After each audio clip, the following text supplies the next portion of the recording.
In the quiet, frozen winter months, the small Ukrainian village of Lozuvatka can feel a long way from the nearest battlefield, some 60 miles away. But here, 220 miles southeast of Kiev and across Ukraine, the now 2-year-old war with Russia continues to upend everyday lives.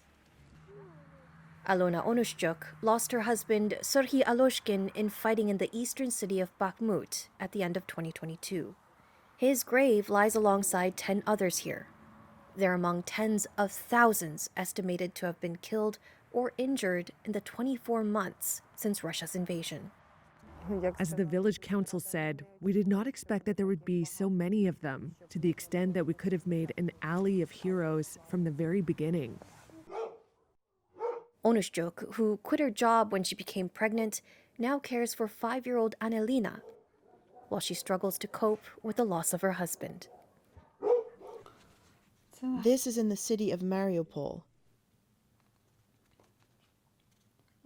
And this is in Azovstal. For Tatiana and Yuri Terletsky, daily life now involves a lot of waiting.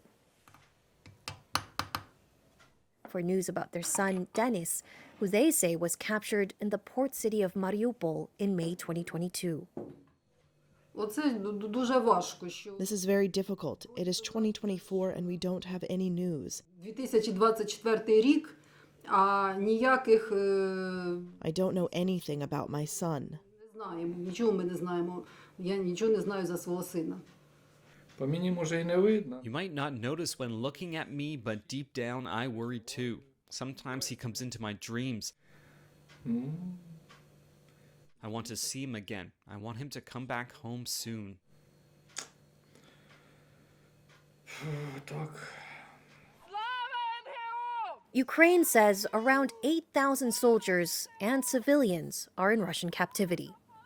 Another 3,000, mostly from the military, have been freed in prisoner of war exchanges, but many families have been left to ponder the fate of captured relatives.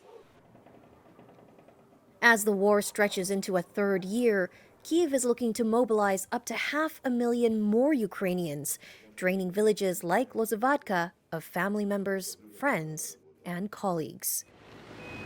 5 of farmer Alexander Vazolchenko's 30 workers were called up to fight. He worries this and reduced grain exports caused by the war threaten the long-term viability of his business and, ultimately, Ukraine's ravaged economy. In general, many specialists and mechanics from our community were mobilized. Our equipment needs repair.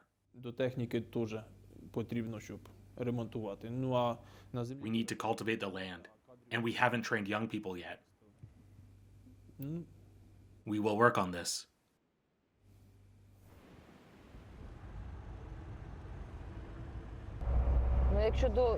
Before the war, I had a quiet life. I had hobbies that I loved, and I had friends. But I lost many friends since the war began. Many of them proved who they are. Strangers became like relatives to me. For teacher Yulia Samutuha, war changed her life and the people she knows in Lozuvatka. The conflict is never far from her thoughts. She's on maternity leave and spends her spare time these days volunteering, packing up supplies for the front lines. Vitamin mixes, dried fruits with nuts and honey, and an anti-inflammatory remedy. These come in handy for the soldiers at the moment. Many lives have been turned upside down in villages, towns, and cities across Ukraine. Anastasia and Alexander Korobchunko escaped from their home in Luhansk region to the relative safety of Lozuvatka. The couple is among 3.7 million internally displaced Ukrainians.